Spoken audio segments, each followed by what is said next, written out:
Salam Lestari, pegiat perhutanan sosial, ketemu lagi di pembelajaran virtual kemitraan untuk pengembangan ekonomi di perhutanan sosial. Jadi sekarang kita masuk ke materi kedua yang mempunyai tema potensi ekonomi perhutanan sosial dan penentuan produk unggulan. Jadi materi ini juga akan dibagi ke dalam beberapa sesi. Jadi kalau kemarin materi 1 kita lebih banyak bicara tentang teori ya, tentang konsep-konsep pengembangan ekonomi dalam kaitannya dengan penghidupan yang berkelanjutan. Sekarang kita masuk ke yang lebih teknis ya, lebih materi-materi teknis strategis. Yang pertama tentu saja adalah bagaimana kita menilai potensi ekonomi dari perhutanan sosial dan menentukan produk unggulan. Oke, kemarin kita sudah bicara tentang area kelola ya. Jadi ini contohnya sama saja seperti kemarin. Jadi kalau ada area kelola, kita sudah bagi berdasarkan kawasannya. Ya, ada pemanfaatan di dalam kawasan, pemanfaatan di luar kawasan. Tentu saja sesuai dengan aturan di P9, pertama-tama teman-teman harus melakukan penandaan batas ya. Penandaan tata batas dulu untuk batas area kawasannya. Kemudian setelah penandaan batas, dilakukan inventory. Nah, inventory inilah yang kita buat list produk apa yang kita punya, baik komoditasnya itu produk maupun jasa lingkungan ya, seperti itu bahasanya di P9. Jadi ini nanti kedepannya kita akan dari potensi hasil inventory kita akan merumuskan yang disebut dengan rencana kelola, baik rencana kelola yang 10 tahunan, RKPS, ataupun rencana kelola tahunan. Nah, dalam inventory, semua potensi itu kita identifikasi. Baik jenisnya maupun di mana dia arealnya, di mana dia berada. Apakah dalam hutan atau ada pemanfaatan, perlindungan, di luar kawasan, ataupun lebih spesifik mungkin di blok-blok yang sudah kita batasi. Ini contohnya sudah ada bloknya, jadi kita bisa paham, tahu dengan jelas di mana sih letaknya, kan seperti itu. Jadi yang di inventory adalah produk dan jasling, ini bahasanya. Produk itu bentuknya raw masih ya, raw itu bahan baku ya, belum diapa-apakan. Itu yang di inventory. Jadi produk itu kalau dalam bahasa umumnya itu biasanya dalam konteks perhutanan sosial ada 2. Produk yang berkaitan dengan 3 ringnya gitu ya. Produk kayu, non kayu atau HBK, dan produk di luar sektor kehutanan. Nah, ini menarik sebenarnya. Kenapa? Karena seringkali ini jadi dilema, nanti kita akan bicara. Dan kemudian jasling. Jasling itu bentuknya misalnya pemanfaatan air bersih, kemudian ekowisata, pemandangan alam yang kita manfaatkan, atau karbon yang sekarang lagi tren, kan seperti itu. Nah, dalam kesempatan kali ini kita mungkin tidak akan banyak bicara tentang karbon. Kenapa? Karena aturannya masih belum kuat ya. Jadi kita masih menunggu aturan terbaik buat masyarakat, dan bicara karbon mungkin akan butuh materi tersendiri. Kemudian juga kita tidak akan banyak bicara tentang ekowisata. Kalau ekowisata sangat terkait dengan konsep wisata unggulan yang telah diterapkan di nasional, dan seringkali beberapa perhutanan sosial yang mengembangkan ekowisata itu terkendala dengan hal ini. Kalau saya tanya kenapa Kali Biru bisa bagus gitu kan, tidak bisa lepas dengan adanya Yogyakarta di situ sebagai ikon wisata Indonesia. Bisa dibayangkan kalau kita mengembangkan misalnya tempatnya nun jauh di sana tidak ada ikon, jadi akan sulit mengembangkan ekowisata. Pengembangan ekowisata harus terintegrasikan dalam pengembangan kawasannya seperti itu. Karena turis datang kan biasanya tidak hanya mengunjungi Kali Biru, tapi dia mengunjungi Borobudur, mengunjungi keraton, mengunjungi pantai di Gunung Kidul, jadi sedemikian lengkap. Tips untuk ekowisata adalah kalau kita ingin mengembangkan ekowisata, biasanya secara pribadi saya menyarankan ekowisata sebagai cross cutting ya, yang mengikat komoditas. Maksudnya seperti ini, jangan kembangkan ekowisata kalau komoditasnya belum, basis produksinya belum terbentuk. Kecuali kalau kita bagian dari wisata andalan nasional seperti tadi ya. Tapi kalau kita tidak terkait dengan itu, basis produksinya jadi dulu, baru kita kembangkan ekowisata. Jadi begitu. Jadi kita coba lakukan inventory. Dalam hal ini kita tidak akan banyak bicara karbon dan tidak akan banyak bicara tentang ekowisata. Jadi lebih ke produk. Saya lanjutkan. Jadi yang penting di inventory adalah nama tumbuhan atau hewan yang ada di area kawasan. Kemudian nama spesies. Nah ini harus tahu ya. Kenapa? Karena seringkali kita sering salah dalam mendefinisikan produk. Sebagai contoh, kalau kita sebut tumbuhannya apa kapulaga, spesiesnya nggak ada. Orang tanya kapulaga ini kapulaga seberang apa kapulaga lokal, kan begitu. Seberang sama lokal beda, pasarnya beda, spesiesnya beda, kan seperti itu. Pernah dalam kasus teman di Sulawesi juga mengembangkan punya kesalahan yang sama. Mereka bilang, saya punya damar. Damar itu bahasa lokal masyarakat untuk getah yang jatuh, yang diambil dari pohon. Di sana tuh agatis. Padahal bagi pasar, damar itu pohonnya sorea, begitu kan? Jadi ketika dia kirim damar ke pembeli, yang dia sebut sebagai damar, pembelinya bilang, ini bukan damar Pak, ini kopal. Nah ini kan lain. Persoalan istilah itu jadi penting. Jadi spesies itu penting. Ada banyak kasus serupa ya. Kopi saja yang gampang. Nama tumbuhan apa? Kopi. Nah, kopi Arabica, Robusta apa Liberica gitu. Arabica, Robusta, Liberica spesiesnya juga lain. Jadi kalau kita bisa ketemu nama spesies, itu akan sangat berguna ketika kita menentukan produk unggulan nantinya.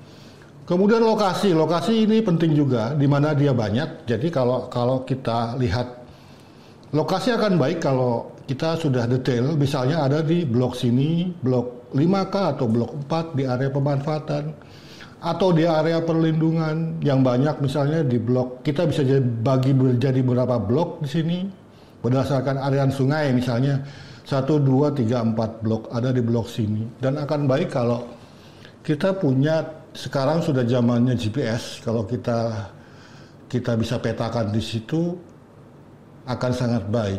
Ini menarik kenapa? Karena misalnya contoh kasus madu ya, pohon madu hutan, madu apis dorsata itu kan biasanya ada di area perlindungan ya, karena dia di alam. Kalau kita punya pohon madu kan titik-titik ya, pohon madu titik-titik. Kalau kita bisa petakan lokasinya titik-titik di sini, ini pohon dalam bahasa orang Sumatera di pohon sialang itu kan. Ini menarik. Jadi kita bisa tahu selain berapa jumlahnya, di mana lokasi spesifiknya. Jadi ketika kita nanti panen, paling nggak kita nggak kesasar kan seperti itu. Kemudian jumlah. Nah jumlah ini penting untuk melihat seberapa kuantitas produksi yang kita mampu, ya, jumlahnya berapa, kemudian produknya apa. Produk ini juga biasanya dalam satu spesies bisa diambil lebih dari satu produk. Misalnya kalau kopi mungkin biji kopi, buah kopi saja. Tapi kalau kelapa itu bisa macam-macam ya, ada buahnya, ada lidinya, ada daunnya kan seperti itu. Jadi produknya bisa beragam. Jadi potensi produksi, jadi bedanya jumlah dengan potensi produksi adalah jumlah itu bicaranya jumlah tanamannya kalau kita bisa prediksi. Potensi produksinya jumlah produksinya. Dari sini kita bisa lihat berapa sih produktivitasnya, bagus apa enggak kan begitu.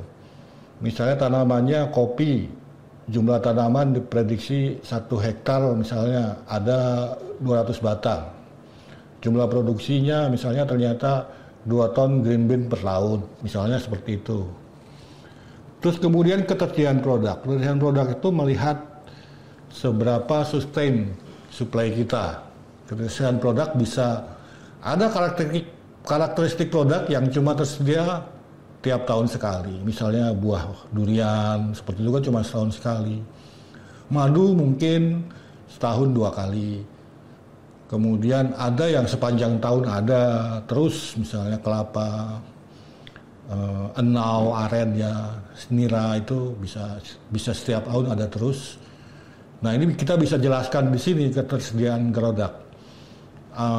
Apakah tersedia di bulan Januari, Februari misalnya untuk durian, cuma itu saja, atau sepanjang tahun untuk aren. Jadi kita tuliskan di inventory. Nah yang sering harus jadi perhatian adalah klasifikasi ketika menentukan produk nanti ya. Jadi dalam klasifikasi kita punya banyak versi sebenarnya. Dengan mengetahui klasifikasi, kita akan lebih mudah nantinya ketika kita menganalisis produk. Jadi kalau saya pribadi, klasifikasi produk ada 2 cara ya. Kalau bicara supply atau hulu, biasanya pakainya BPS. Jadi data-data BPS yang banyak menunjang di situ, dan BPS punya klasifikasi tersendiri namanya KBKI ya. Klasifikasi baku komoditas Indonesia. Itu ada kodenya, ada angka semua yang menunjukkan ini produk spesifik tertentu. Sementara kalau internasional, kalau teman-teman nanti perdagangan internasional biasanya yang dipakai HS kode. HS kode juga punya kode tersendiri, dan kebetulan sebenarnya menurut BPS ya, saya sendiri belum buktikan secara langsung ini bisa nyambung. Jadi kodenya berbeda antara BPS dengan International Code, tapi menurut BPS disambungkan dengan International Code. Nah, selain klasifikasi BPS dan HS Code, ada klasifikasi yang ini mungkin sangat bisa berguna ketika kita nanti mencoba mencari dukungan dari sektor lain. Apalagi ketika sekarang sektor kehutanan, dalam arti perhutanan sosial, sudah tidak jadi milik Kementerian Kehutanan dan Lingkungan Hidup, KLHK ya. Kementerian Lingkungan Hidup dan Kehutanan kembali. Dengan keluarnya Perpres tentang IAD, semua sektor bisa masuk. Dan sektor itu seringkali terkait dengan komoditas. Ini sayangnya, tidak peduli di hutan atau di luar hutan. Contoh kasus sederhana, rotan misalnya. Rotan, sebagian rotan jenis Taman Sega Irit di Kalimantan itu ditanam, bukan di hutan tapi di APL ya. Dan rotan Sulawesi, Lambang, Tohiti, Batang itu semuanya dapat dari kawasan hutan negara. Nah, kemudian rotan itu jadi komoditas pertanian atau komoditas kehutanan. Nah ini jadi perdebatan. Karena persoalan generalisir, sehingga rotan selalu digolongkan sebagai komoditas kehutanan. Dampaknya adalah mau dari kebun ataupun dari hutan, kena aturan-aturan peredaran yang berkaitan dengan HBK, seperti itu. Demikian juga sebaliknya. Durian itu tidak hanya ditanam di kebun, di APL, tapi ada yang ditanam di durian alam yang tumbuh di hutan. Bahkan di area perlindungan seringkali kita bisa memanfaatkan durian.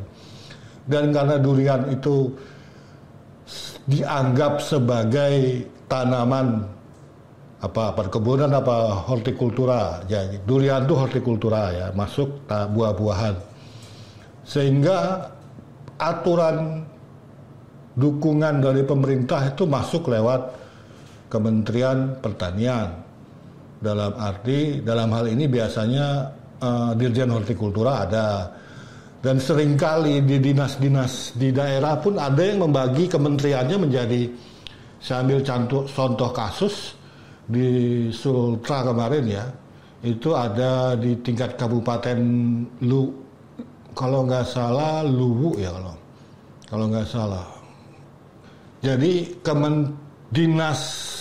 Kementerian Pertanian UPT-nya di daerah itu membagi menjadi dinas tanaman pangan, ya, tanaman pangan dan hortikultura. Terus kemudian ada lagi dinas perkebunan. Nah ini kan dua hal, ketika kita tidak paham tentang klasifikasi sektor subsektor ini, kita jadi ketika kita nanam lada misalnya, ini larinya ke tanaman pangan apa hortikultura atau perkebunan gitu. Jadi ini bisa lebih enak ketika kita nanti berencana meminta bantuan dari subsektor terkait. Jadi kalau bicara klasifikasi sektor subsektor itu ada sektor pertanian itu ada tanaman pangan palawija, misalnya tanaman pangan itu padi, singkong, jagung, sagu, ini juga dilematis ya. Sagu itu sebagian menaruhnya ke dalam tanaman pangan, sebagian menaruhnya ke dalam tanaman perkebunan. Nah, kalau kita lihat beberapa dinas itu, misalnya ada yang naruh sagu di tanaman perkebunan, ada lagi dinas yang naruh sagu di tanaman pangan ya. Jadi tanaman pangan itu seperti tadi ditambah kacang-kacangan, biasanya kacang kedelai, kacang tanah, kacang hijau, kacang koro. Jadi itu masuk ke tanaman pangan palawija. Sementara perkebunan ini ada sawit di situ, ada karet, ada kopi. Jadi ada 15 jenis komoditas perkebunan unggulan ya. Ada kapas juga. Kemudian hortikultura dibagi 4 subsektor. Ada buah-buahan tadi, durian, mangga, rambutan. Kemudian sayur mayur, kangkung, sawi, bayam, dan tanaman hias. Nah ini yang muncul di form P9 itu tanaman hias dan tanaman obat sebenarnya. Tanaman hias kayak anggrek, kemudian tanaman obat jahe, kencur, temulawak, seperti itu. Kemudian perikanan juga masuk pertanian. Jadi semua hal ini kaitannya dengan budidaya. Ya, ini budidaya. Peternakan juga masuknya ke pertanian. Sementara yang ini biasanya didefinisikan sebagai pemungutan yang diambil dari. Nah, seringkali kan ketukar-tukar nih. Kalau buah atau tanaman hias yang ada dipungut gimana? Masuknya ke Kementerian KLHK atau Kementerian Pertanian, Dirjen Hortikultura kan begitu. Jadi, tapi biasanya acuannya kita bisa lihat ya, apakah tanaman itu sudah dibudidaya atau belum. Kalau tanaman atau hewan itu sudah dibudidaya, biasanya masuknya ke pertanian. Jadi porang dulu masuk tanaman kehutanan, sekarang ditarik ke tanaman pertanian. Nah ini menarik ya, ketika porang dulu liar berubah jadi budidaya, ditarik ke Kementerian Pertanian. Saya rasa itu pengantar awal, jadi mudah-mudahan ini berguna. Sampai ketemu di sesi berikutnya. Salam lestari.